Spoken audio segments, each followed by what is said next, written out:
Assalamualaikum warahmatullahi wabarakatuh teman-teman. Apa kabar semuanya? Perkenalkan, nama saya Rohayati. Saya dari Prodi Psikologi Universitas Aisyah Yogyakarta.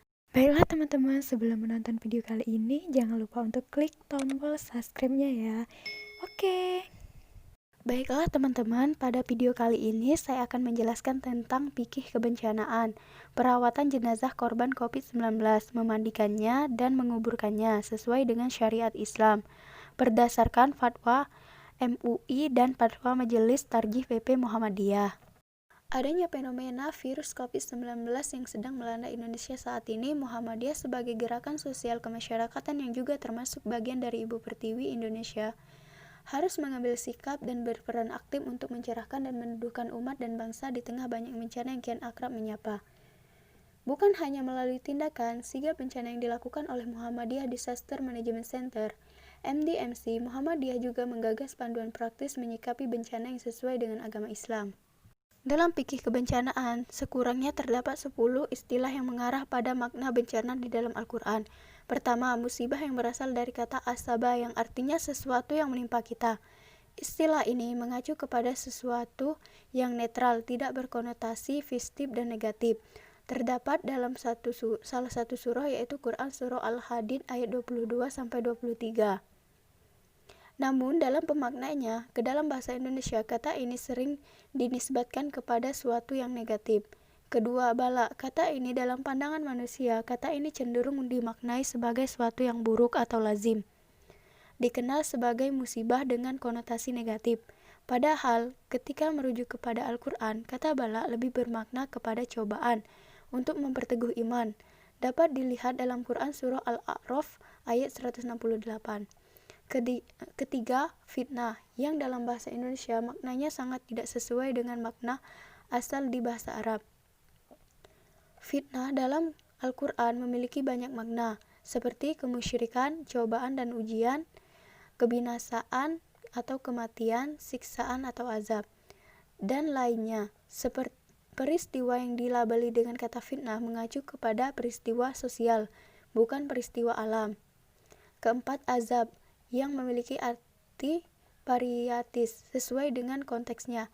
Namun ketika azab dikaitkan dengan peristiwa yang menimpa manusia, maka kata azab adalah sebagai istilah untuk sisaan. Makna tersebut dapat dilihat dalam Quran Surah Ad-Dukhan ayat 15-16. Kelima, fasad, merupakan lawan dari kata salah, baik, bagus, dan damai. Dengan demikian, fasad berarti suatu yang jelek, buruk, dan sengketa. Keenam, halak. Secara bahasa, kata ini diartikan dengan kata mati, binasa, dan musnah. Berbeda dengan fasad, halak dalam Al-Quran sering dihubungkan dengan perbuatan Allah bukan manusia.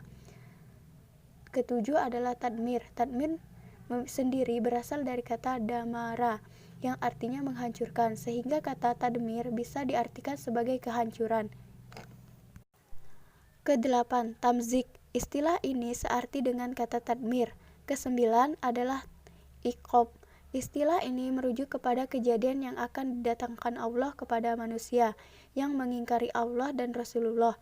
Dan yang ke-10 adalah nazilah. Kata ini memiliki arti asal turun, namun kata anzala dalam beberapa kesempatan dalam Al-Quran juga disebut untuk mengungkapkan menurunkan siksa. Makna kedua tersebut bisa dilihat dalam Al-Quran Surah Al-Hijr ayat 90-91.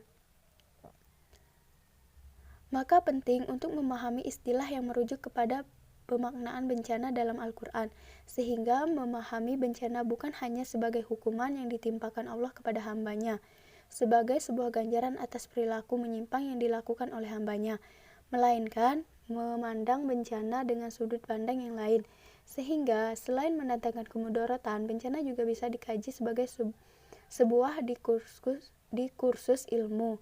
Dengan demikian, pendidikan agama bukan berdimensi eksatologis, melainkan menempatkan agama sebagai pendidikan yang juga bernilai humanistik, sebagai upaya penguatan humandikti, martabat manusia. Baiklah, adapun menurut Sekretaris Komisi Fatwa MUI Asrorun Niam, mengatakan bahwa pihaknya telah melakukan pembahasan fatwa terkait pemulasaraan jenazah yang meninggal karena virus corona atau COVID-19. Tata cara beribadah bagi dokter, perawat, dan petugas yang merawat korban virus corona. Komisi Fatwa MUI Pusat sedang mengeluarkan Fatwa nomor 14 tahun 2020. Pada poin ke-9 disebutkan bahwa pengurusan jenazah tajhiz jenazah terpapar COVID-19 terutama dalam memandikan dan mengkafani harus dilakukan sesuai protokol medis dan dilakukan pihak yang berwenang dengan tetap memperhatikan ketentuan syariat. Sedangkan untuk mensolatkan dan menguburkannya dilakukan sebagaimana biasa dengan tetap menjaga agar tidak terpapar wabah corona. Namun pengurusan jenazah corona dalam fatwa tersebut belum bahas bila terjadi kekurangan petugas untuk mengurus jenazah atau situasi menjadi tidak memungkinkan.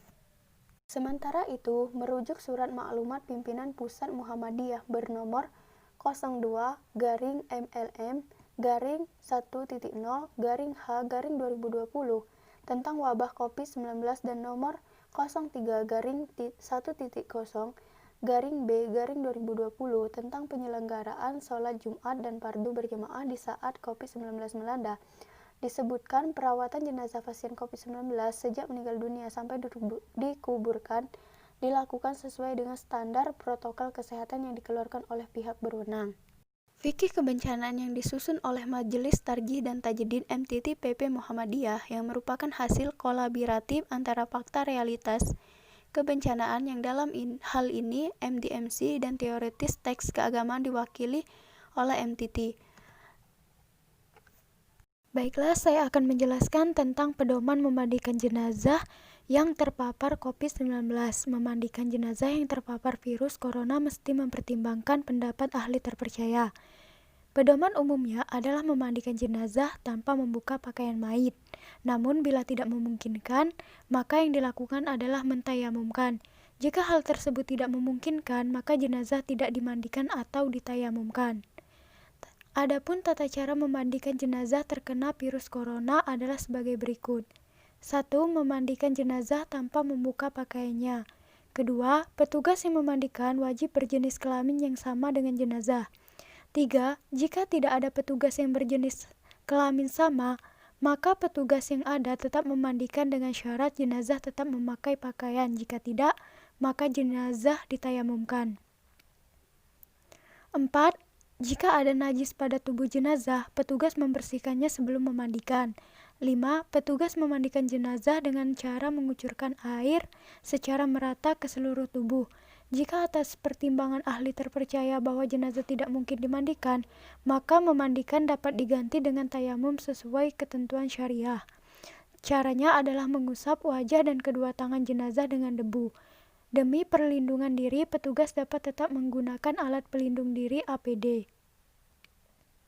Jika berdasarkan pendapat ahli memandikan atau mentayamumkan jenazah tidak mungkin dilakukan karena membahayakan petugas, maka jenazah tidak perlu dimandikan atau ditayamumkan berdasarkan ketentuan darurat syariah. Adapun tata cara mengkafani jenazah yang terpapar COVID-19 adalah sebagai berikut. 1. Setelah jenazah dimandikan atau ditayamumkan, atau karena darurat syariah tidak dimandikan atau ditayamumkan, maka jenazah tersebut dikafani dengan menggunakan kain yang menutup seluruh tubuh. Kedua, jenazah dimasukkan ke dalam kantong jenazah yang aman dan tidak tembus air demi menjaga keselamatan petugas dan mencegah penyebaran virus. Setelah pengapanan selesai, jenazah dimasukkan ke dalam peti jenazah yang tidak tembus air dan udara dengan dimiringkan ke kanan. Dengan demikian, saat dikuburkan, jenazah menghadap ke arah kiblat. Jika setelah proses pengkapanan masih ditemukan najis pada jenazah, petugas dapat mengabaikan najis tersebut.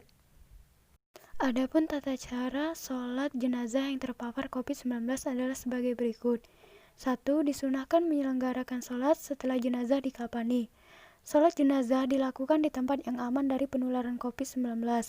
Kedua, sholat jenazah dilakukan oleh minimal 1 orang. Jika tidak memungkinkan, jenazah boleh disolatkan di kuburan sebelum atau sesudah dimakamkan. Jika tidak mungkin, maka jenazah boleh disolatkan dari jauh atau sholat goib. pihak melakukan sholat jenazah wajib menjaga diri dari penularan COVID-19. Selain daripada itu, adapun cara menguburkan jenazah yang terpapar COVID-19 adalah sebagai berikut. 1. Proses penguburan jenazah dilakukan sesuai dengan ketentuan syariah dan protokol medis.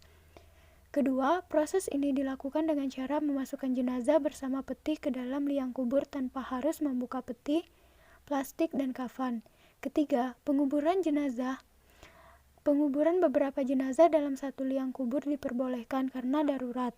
Hal ini sudah diatur dalam Fatwa MUI nomor 34 tahun 2004 tentang pengurusan jenazah dalam keadaan darurat. Terima kasih teman-teman untuk yang udah menonton video kali ini. Semoga kedepannya saya akan memberikan video yang lainnya juga ya. Ditunggu!